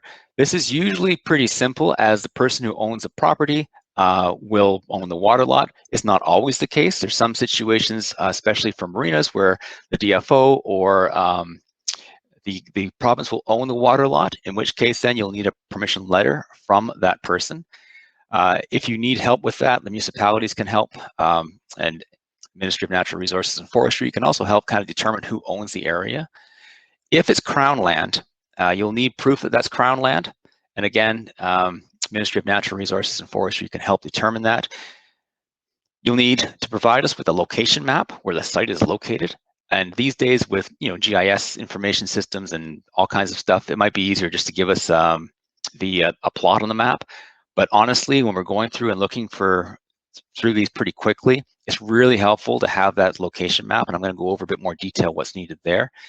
We also need the detailed site map of the application area, right? So this is sort of the biggest thing we need to see to help you get your permit faster. Is a really detailed, well thought out site map. There's also some more specific information considered for specific areas. What we found when we do a lot of our aquatic extermination permits is the sites are really quite different. Each and every single one of them's got a lot of really unique aspects to it. Some have drainage areas, some have other sensitive receptors. We just want to make sure that all that stuff's taken care of. If you have like different and interesting things that happen in your application area, please ensure that they are on that site map. Okay, filling out the application form, it's deceptively not simple. If you're the applicant, and the exterminator will be the applicant in this particular case, if you are a landowner and you have your own contained pond and you're exempt, then you'll fill out a different form. For this particular one, we'll want the exterminator to fill it out. You'll need to provide the applicant information, so essentially the name, telephone number, business telephone number, address, that sort of stuff. You'll also need to include the pesticide information. You'll need the pesticide name, the PCP number, and the active ingredient. That all goes on the application form, right? The reason we want all that is to make sure that the product you're applying is the correct product. So that all that stuff all matches up, PCP number, active ingredient, and name. When that's all that's matched together, we know you're applying the right product. The type of application will be a ground application. It gets a little confusing because people aren't really sure, because they're applying it to the water, but in this particular case, for the purposes of the application form, it's a ground application. The product rate, we want that as well. Labels have various rates depending on what you're using it for. We need to know that that rate is the correct rate. We'll match that up against the label to ensure that's correct. The quantity you're going to be requesting is based on the application rate and the size of your application area as well. So you want to add up all the application areas, the amount of pesticide you're going to use, and the rate. So get that in there so that we know how much you're going to be applying. If you have previous application information, like the old permit number and stuff like that, that's also very helpful for us. And note too, you're looking at treatment start dates. We need to know those. We need to know the number of properties you're going to be treating, if it's multiple areas, multiple properties. And all that information is really important to us so that when we look at your maps, we match the map up to your application form to know that both those things are correct. Again, the application form is a legal document. It needs to match up with everything else that you've got and put in your application for us. Okay, so you'll be checking the exterminator checkbox. So is an exterminator going to be doing the application? You check yes. For the application area, we're going to need the length, width, and depth. Now, for people who are doing multiple application areas, some projects are going to be very, very big, right? So you're looking at application areas that extend over multiple properties, multiple areas. You can just put on that see attached list and provide us with a list with all that information on that. Just make sure that when you're doing multiple application areas, you have some kind of identifier to say which application area you're going to be identifying on the map. So when the length and width and depth of the application area is listed on your list, it's got to match the one that's located on the map. So application area A, B, C, D, E, again, on the list, then you got to put that information on the map so we can go and check both of them. Okay, if you're looking at doing it on private land, or there's a property owner like a municipality or or like a park, you include the name of the property owner and the name of the body of water. If it has no name, so if it's just a pond or a stormwater treatment pond or something like that, provide some kind of identifier for us so that we know what we're looking at. Now, there's a checklist. It talks about water in the vicinity of the treated area. Okay, so these are like the water usage. So if there is swimming, drinking water, crop irrigation, that sort of stuff, check those boxes and let us know what's going on in that area. If it's just something like a sewage treatment, sorry, not sewage treatment plant, but or stormwater management plant, and you're looking at just managing stormwater, you can click other and just put stormwater management. Again, drainage ditches is the same sort of thing. Now, there is a section on here about identifying objectors to the project. So this can get a little bit tricky. If the application area abuts someone else's property, or there's access granted to someone who can enter the application area, you've got to let them know that the application is taking place. If you own the entire property and you're doing a small amount of the property within that, you don't need to worry about that. But if there's a possibility that someone is going to be entering the area, or it could affect their land or their space, then you got to let them know. And you have to let them know if you prior to doing the application. So there's a checkbox up here that says, have you let them know known, yes or no? If you say no, you got to give me an explanation as to why, i.e. it's too early in the season, we couldn't get a hold of them. But you do have to make sure you get a hold of those people before you apply the pesticide. We have to know if they object. So for example, if you're applying a pesticide and your next door neighbor sort of objects to the use of it, that does not necessarily mean the application can't take place. What that means is that we have to take that into consideration when we're looking at the permit. Usually that might mean we'll add a little something to the permit saying add an additional buffer zone, or do some extra work that will help ameliorate the risk to the person's property who's next door. You also have to make them aware that they can make submissions to the director, which is the submissions will be sent to me or the pesticide specialists, and we'll review that to see whether or not they have a case, or what we can do to help with that. In some cases, if they just object to the use of the pesticide, just out of principle, we'll look into that, but typically pesticides are allowed to be used. If they're used according to label directions, the risks are acceptable. And if everything seems to check, then we can say to that person, like, yep, we understand that you're objecting to the use, but however, our review is that the pesticide is being applied correctly. Okay, so you'll need the name of the exterminator's license number, the operator's license number, and the operator. Make sure you sign the permit. What we find is when permits are sent in electronically, a PDF is sent, it's filled out, but whoever is using the permit or applying for the permit forgets to sign it, we can't do anything until that permit is signed. Okay, so when the permit is signed, that signature goes on there and you're saying to us that everything in here is correct according to our knowledge, and we will be using the pesticide in this way. So once that form is done, you're going to have to submit to us some supplementary information. And as we covered before, that's like the permission of the water lot owner. So you got to determine if the water lot is Crown land or if it's owned by another entity. So we have the Ministry of Natural Resources and the municipalities that may be able to help you identify kind of who owns the water lots, where they're located. Sometimes I've seen water lots extend from the person's land into the water for a certain way. So you may have an application area that might contain both private and Crown land. So that can happen too. I've seen that. So it might be a good idea just to go through and see who owns that that land. The roll number of the lot could be helpful there too. We'll also need a letter of permission from the water lot owner stating that pesticides can be used. Okay, if it's Crown land and you got an occupier or someone who's using that area, they would need to provide a letter as well, or the organization that's responsible for the management of the land, stating that pesticides can be used on that property. The reason for that is kind of twofold, right? It keeps people from just applying willy-nilly on any property they like, and also it's kind of gets the permission first before the application is done. We don't want people applying for permits just all over the place and then coming to people and saying, yeah, I got a permit for that property. It helps control the flow of requests to us as well. So it's got a couple of reasons for that. If you got multiple properties included, we're going to need permission from each of those property owners. We do have like a list that helps out for that to get signatures of people. You can also create your own letters and whatnot that you can send out to people and sign those. We'll accept them as well. Now, maps are probably the most important thing we've got going on for our permit review process. Maps have held up more permits than pretty much anything else.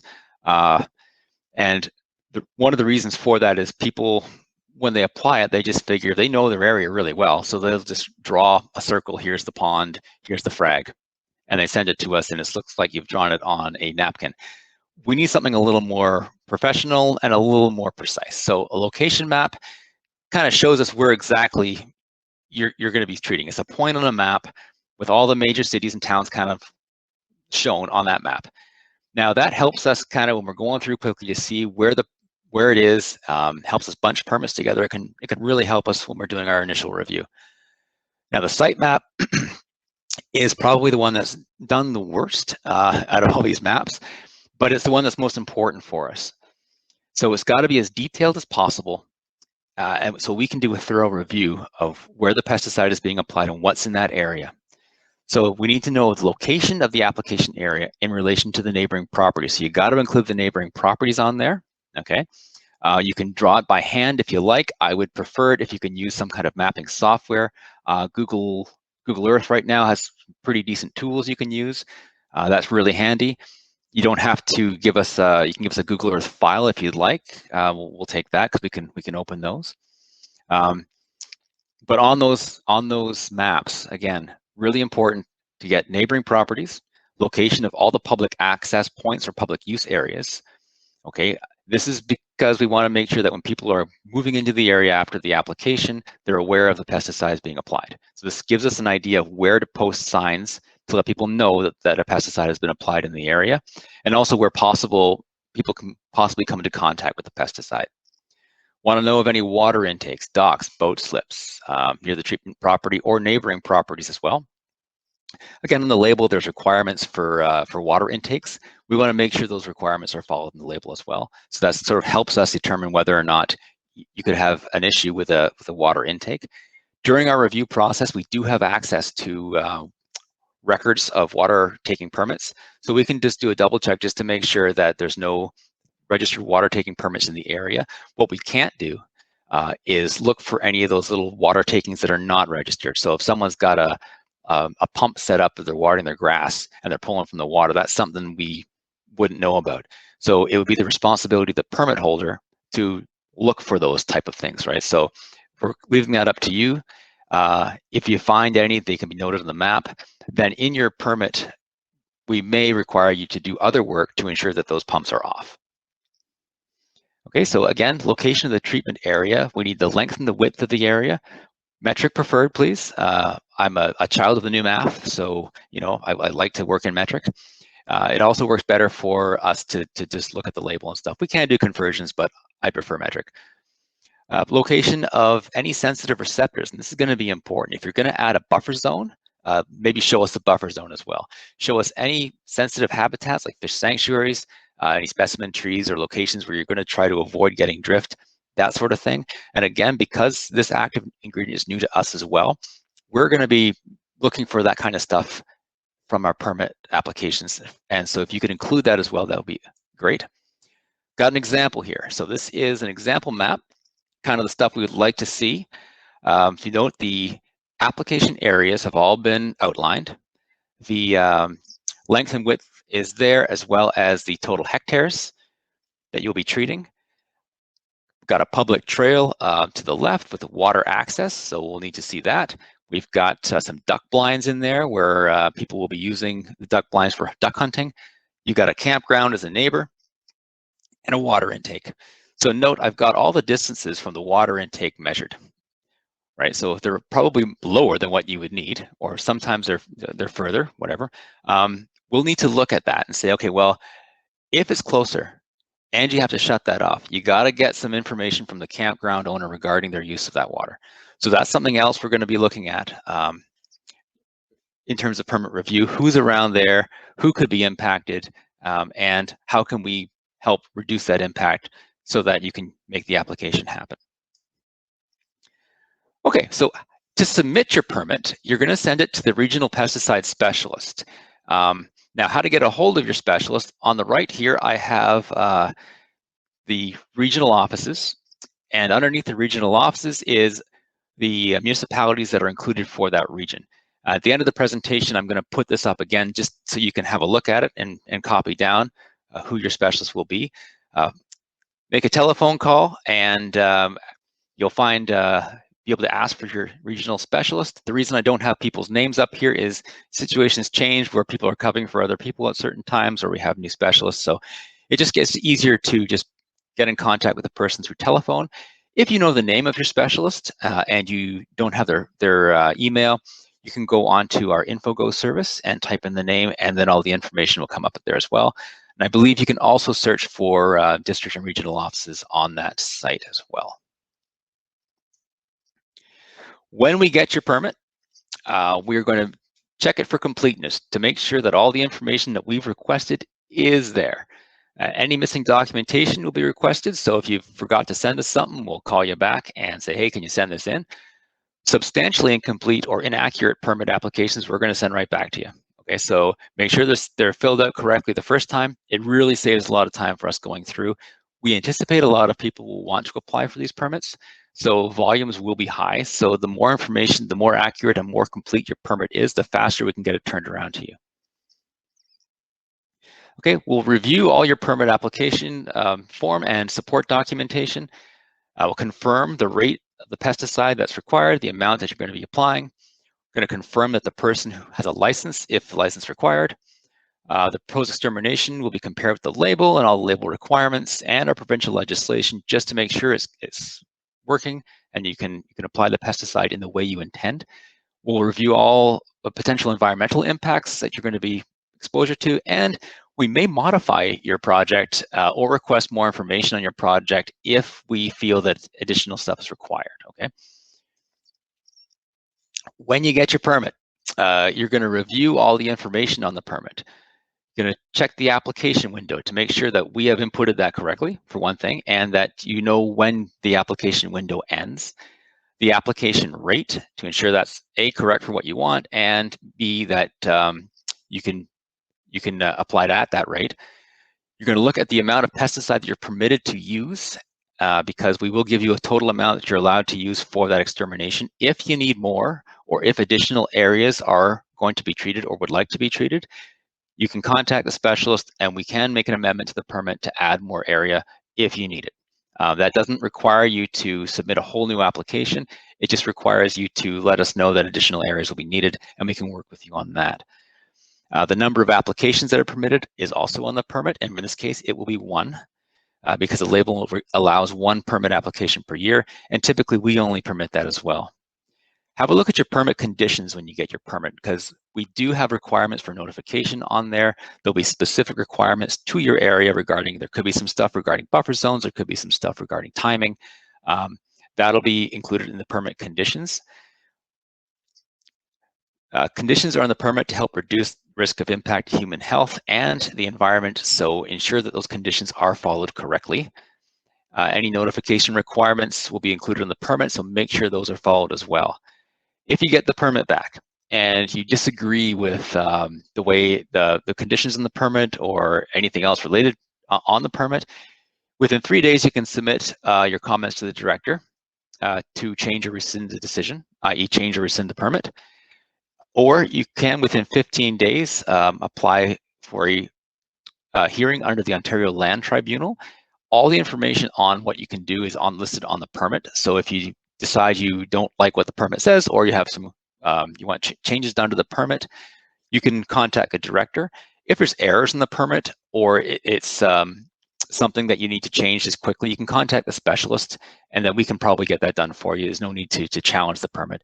Those disagreements only are there if you completely disagree with what the director has said, or just completely disagree with any of the conditions put on the permit. Modifications or changes can be done just through your specialist. Now, I just want to take a second to talk about some other legislation that may apply. We've got the Ontario Endangered Species Act with species at risk regulation that may require additional review for permits. Okay, so some exemptions may apply for certain project types. For example, for habitat restoration and stuff like that, there are exemptions. We aren't reviewing your permit for those other legislation issues. I strongly suggest you contact the Ontario Species at Risk branch for that. Their contact information is on ontario.ca. So you can also check out the website that I've included here. That gives you a lot of information on species at risk and can walk you through what you would need in those cases. Your permit will not require, will not have specifics on that. It'll just require you to make sure all other legislation is followed. The federal government also has species at risk legislation, so you'll need to contact them as well. And the information for them at Department of Fisheries and Oceans is listed below as well.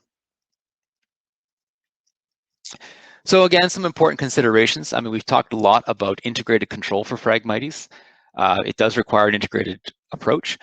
My suggestion for when you're putting together your permit, think about it as a pest management plan. So all the steps that you're going to do to control the Phragmites, and from that pest management plan, now you're taking out the chemical control side of it. So think of it like a plan that you're going to be going through to control the Phragmites, if it's the first year or second year or repeat permit. Okay, so adapt your plan to what you're doing. Again, herbicides is only part of the strategy. I also want to talk a little bit about Ontario's cosmetic pesticide ban here. So the treatment of Phragmites in water. So the application of Phragmites in water is not subject to Ontario's pesticide ban. So if you are going to be controlling Phragmites in water, in things like drainage ditches, in stormwater management ponds, that does not require you to go through the same level of approval that you would if you're using it under the ban. Okay, so that is why the permit process is there. We've already got a process in place to manage that. That's why it doesn't come under the ban. Treatment of Phragmites on land will be subject to restrictions under the Ontario pesticide ban. Okay, so for this, we do require a letter from the Minister of Natural Resources, okay, under Section 28. So you'll need to get a letter of opinion stating that pesticides are needed for the control. Now, that said, you've got a situation where when you're doing this control work, you've probably got areas on land and in water. Okay, so there may be requirements for you to follow both parts of the legislation. What we can do is when you're applying for your permit, we can help work through that. Okay, so if you've got a situation where you've got a lot of dry land application and a lot of water application, when the permit application goes in, you sit down and we can chat about it and kind of work out which parts require the, which parts can be on the permit and which parts will require a letter of opinion, okay? So that's something will be specific for each project and something you'll probably want to talk to your specialist offline about. And that's all I have. And I'm just going to go back to the contact information here, just so you know.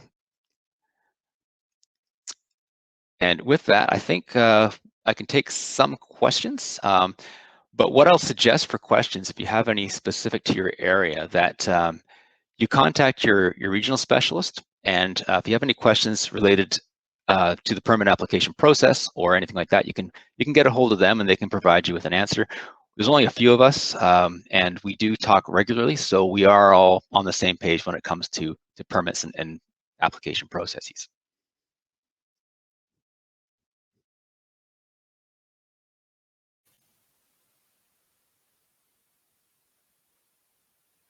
Tom, I do see a few questions there in the Q&A. Oh, hang on, sorry, my earphones aren't working too well. Okay, I see a couple of questions in the Q&A. One permit per year per organization, Sure. or one permit per year per site?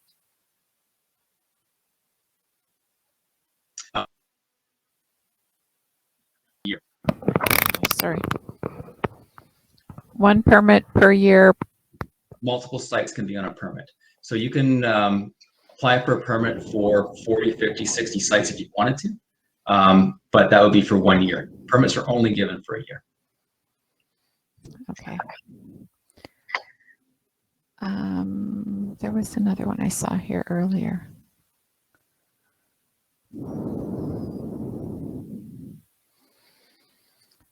Okay, so I think there's quite a few of them.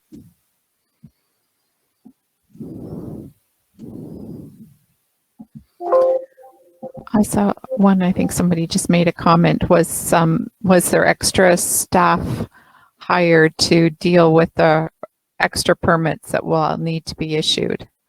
No, so the regional pesticide specialists in place will be taking care of that. Okay. I think Nancy's question is more direct regarding one site. So I'll let her deal with that.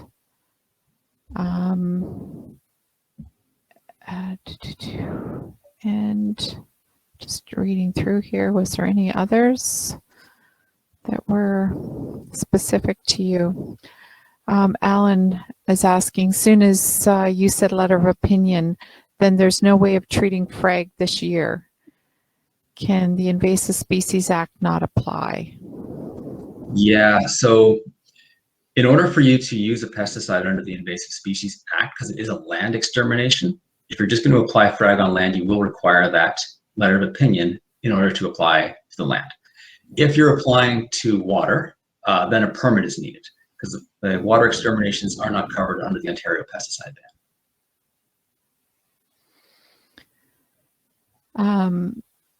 Is proof required that you're spraying invasive frag as opposed to native frag? Yeah, as far as I understand, it's difficult to tell the difference. So for that one, it'll be up to the exterminator who's applying for the permit to identify the species that they're applying it to. And for that, something I forgot to mention on the application form, it asks for the pest.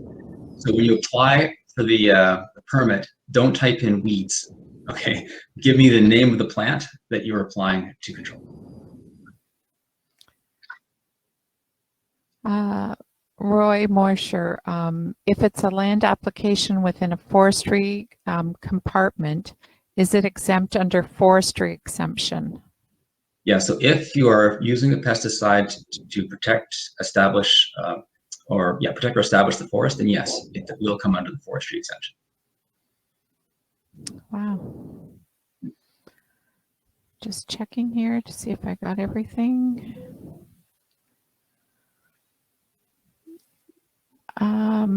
Okay.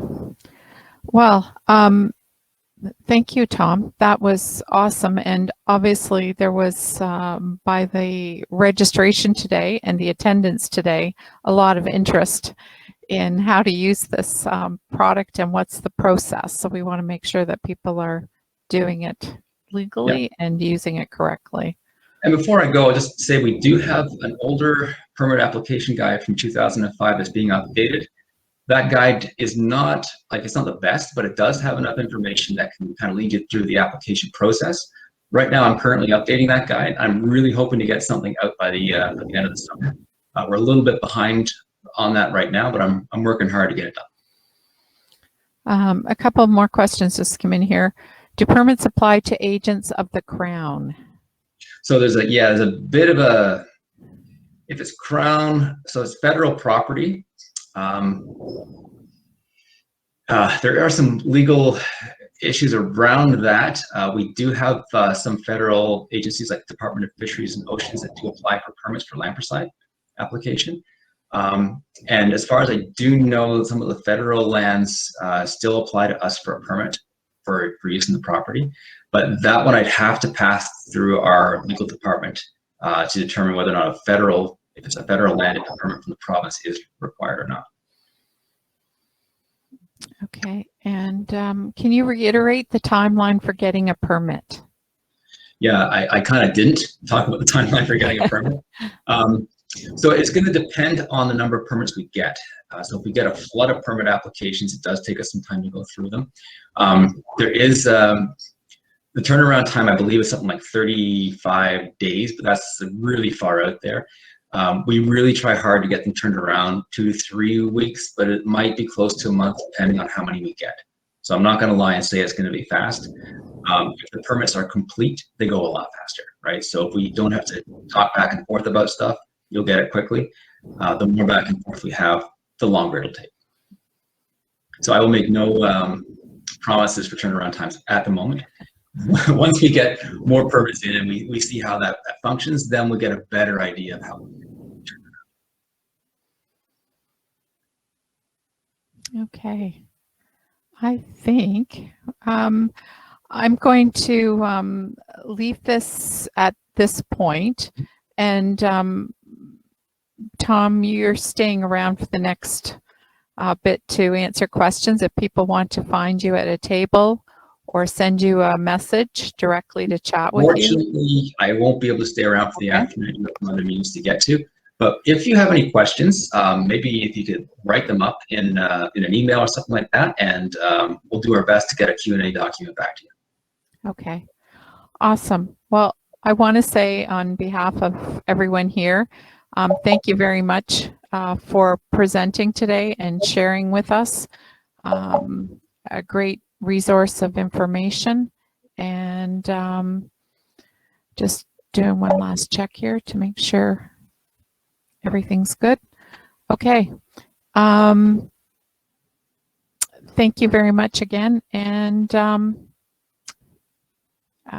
we will be chatting again soon. Okay. Thanks for sharing.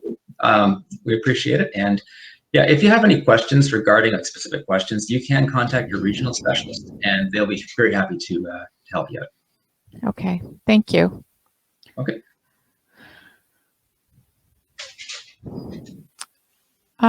Brad, I'm wondering if you would like to come back up, or any of your group to take and follow up, take any additional questions or follow up on any unanswered questions before we go into the roundtable forum.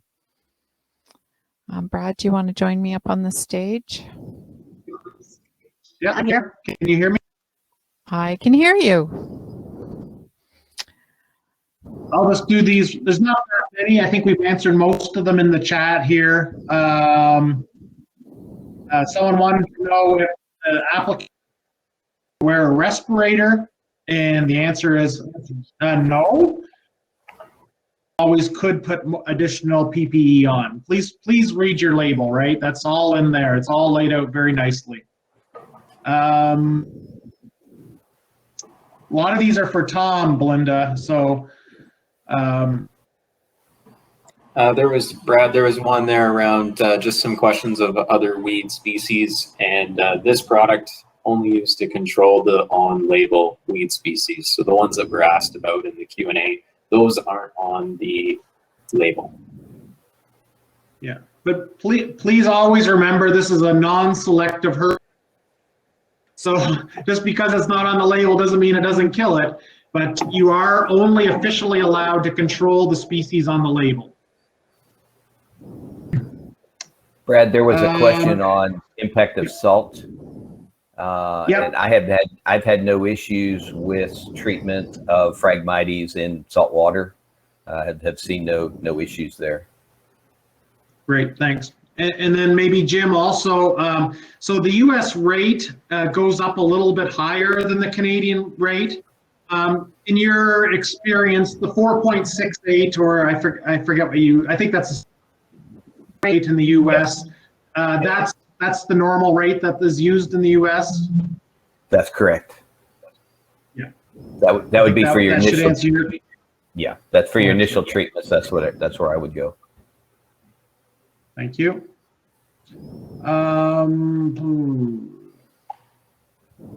So where can Habitat be purchased? I put that into the chat. BSF doesn't set the pricing in the market, so you'll have to contact your Viceris rep there on that. Chris was good enough to put in a nice the group 2 herbicides and how they work on the ALS pathway, so you can look that up on and find out some more details. And I think that's it for us. Belinda, pass it back. Okay. Jim, Chris, do you have anything to add? Good. Awesome. Well, thank you all 3 of you for joining us today, and thank you very, very much for your presentations and for taking time to answer the questions. We look forward to having a continued chat with you at the BASF tables or through the online chat as soon as we're finished here. So let me just get my screen ready to go here.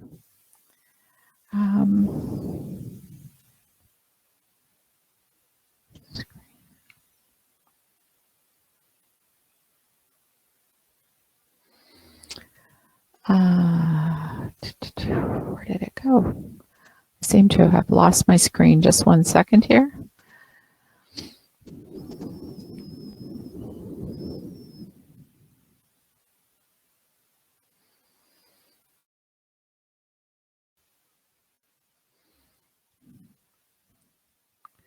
Okay, we are working.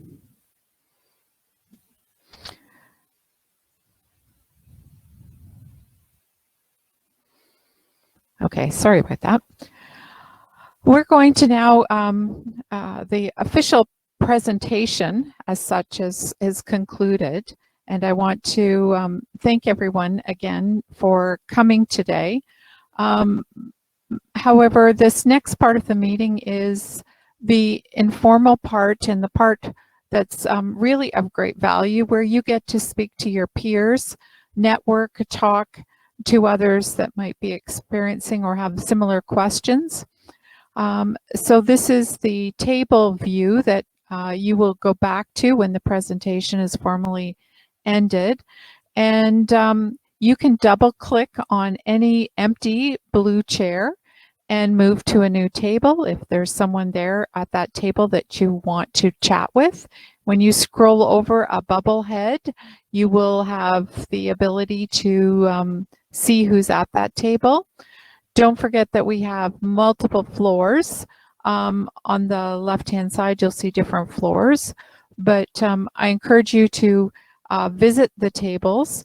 Also, under the BASF, if you click on those logos, they have provided documents for us on Habitat Aqua, and that is all loaded under the BASF logos. And the representatives, Jim, Brad, will be sitting at the BASF tables for you to go and chat with and have a one-on-one chat. So if you want to specifically ask a question of them, go to one of the BASF tables. At the OIPC table, Brittany and Connor will be seated, and they'll be there to help answer any questions or else floating around to check on you. As well, if you click on the Ontario Invasive Plant Council logo at the table, you will be provided with a link for our best management practices documents.